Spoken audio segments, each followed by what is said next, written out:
Welcome back, everybody, to Crackin' Packs MTG. Looks like we have the same thing as last time, a bundle and a pre-release kit. Seemed to be a popular thing for people to do. So we had somebody else jump in on it, and this one is for my Facebook group member, Zach. Appreciate you sponsoring this. Hopefully we can get you some big hits. We're going to start with the bundle this time. We're going to go over this just for the people that didn't watch the last video. Just kind of look at the box art real quick, give it a once over. And if you haven't already subscribed, like the video, comment. And I'll be giving away a bundle on Monday. That's in a few hours. That's tomorrow. So it may be Tuesday, but we'll be giving away one of these bundles to one lucky viewer. And it'll be announced at the end of the next video. We'll open the bundle itself. Of course, you got your tokens, your art, stuff like that.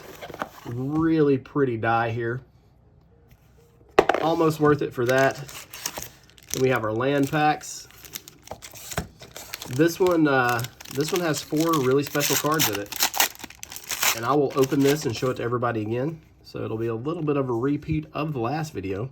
But there's a lot of cards in the set that actually the art connects and makes a scene.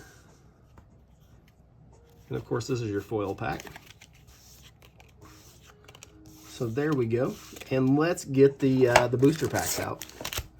So we're going to start off with the set boosties. Good luck, Zach. Hopefully we can get you some nice hits here. We're going to go through these somewhat fast, because we've seen quite a bit of these cards already. Don't want to get too deep. Lash of the Balrog. We got the Marshal of Rohan. First rare there. Not too bad, not too bad. And as of yet, I don't think anybody has pulled the One Ring. There's been a couple false alarms, hoaxes, whatever you want to call them. But I don't think the actual One Ring has been hit. I think one of two things have happened. It's either not in booster packs yet or not in circulation yet, as it'll be in a gift bundle or it's being held back for reasons. Elven Chorus, ooh, a nice little foil mythic there, Witch King. Or, number 2, one of the big companies opened it, and they contacted WotC first, and they came to agreement to not let everybody know yet.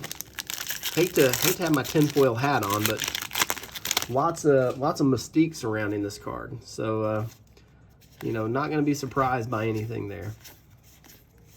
But hopefully it's just out there in a random pack and somebody will open it and it'll change their life. That's what I'm hoping for. Sauron's Ransom, or Sauron's Ransom, however you want to say it. I'm getting my butt kicked in these comments for pronouncing these cards. Like, dude, I'm from Alabama. Yes, I have seen the movies. It's been a long time. I've rewatched them dozens of times, but you know, I don't talk right, you know, that kind of stuff. Cut me some slack. The schooling here ain't as good as it is everywhere else. The Watcher in the Water for another mythic and a foil commander mythic. Hello. There we go. We'll take a pack like that any day. Not a shabby bundle thus far. I wish there was an opportunity to get the soul rings in the set and draft boosters, even if it's not the serialized ones, the normal ones where there's 3,000, 7,000, 9,000, etc. To keep a little bit of an extra air of excitement to these booster boxes. Hey, that's my playmat.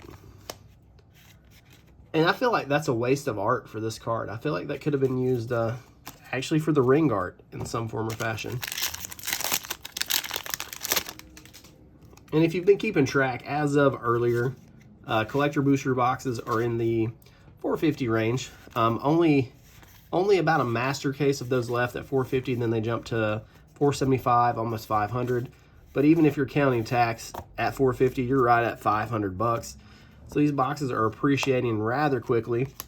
Set boosters are in the $175, $180 range plus tax, so looking at almost $200 there. Don't know if the value is there. You know, if you pay $200 plus tax for a set box. Yet to see. We'll have to see how these cards shake out once they start making their way in the decks and in the modern play. See where they go. And that is our first List hit. Holy smokes. Dower Bark out of Lorwyn. That's a plane we've yet to, or a set we've yet to revisit, and I think people are really waiting on that. It's going to be a bad time because there's a lot of Lorwyn block stuff that, pretty expensive, only because it was a very short printed set. Lorwyn, Morning Tide, Eventide, Shadowmoor, that whole thing. Double tap there. Borderless, Lost Isle, and another Marshal of Rohan. We started with a Marshal, we ended on a Marshal, and now we're going to take a stroll to pre-release kit time. So far, so good. And these can actually have a chase dice in it, just like Phyrexia All Will Be One. And the Phyrexia All Will Be One, you could tell by the lot which die it was, but they fixed it with these, I've noticed. And it's not a chase die. We'll hide the pre-release card, save it for last. And I know there's a second pre-release card in there, but I'm gonna leave this one sealed because the second one in there is one of the randomly seeded whatever they are. The same ones that come in all the pre-release kits. You can get like 1 of 3 cards or something along those lines. Definitely a big difference between the card stock in these set boosters and these draft boosters. Like if you were blindfolded and somebody handed you these 2 stacks of cards and you flip through them, you would definitely be able to tell a difference just by texture and rigidity of the cardboard. Press the enemy. These have more of a texture or grit to them, where the set booster cards are a lot smoother. I don't know if it has to do with the cardboard that it's made out of or the ink and gloss they put on them. But it definitely makes a difference. Fall.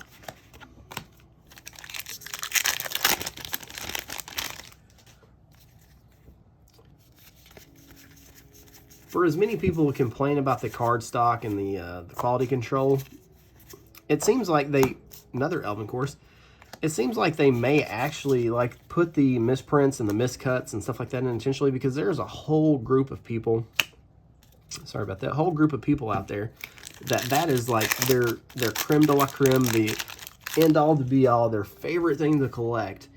And there's a huge following of people that pay insane prices for some of the silliest stuff. And like, if that's what you're into, like, heck yeah.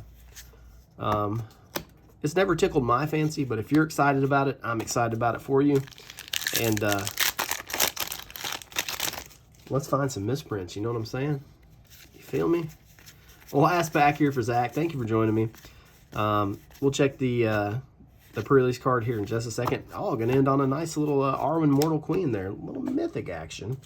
We'll take that. No complaints. And then we'll flip over the pre-release card. Like I said, not going to open it.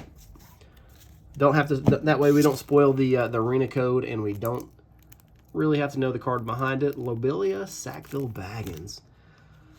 Appreciate you watching. Please subscribe, like the video, leave me a comment. If you want to get in on openings like this, join the Facebook group. It's Cracking Packs MTG.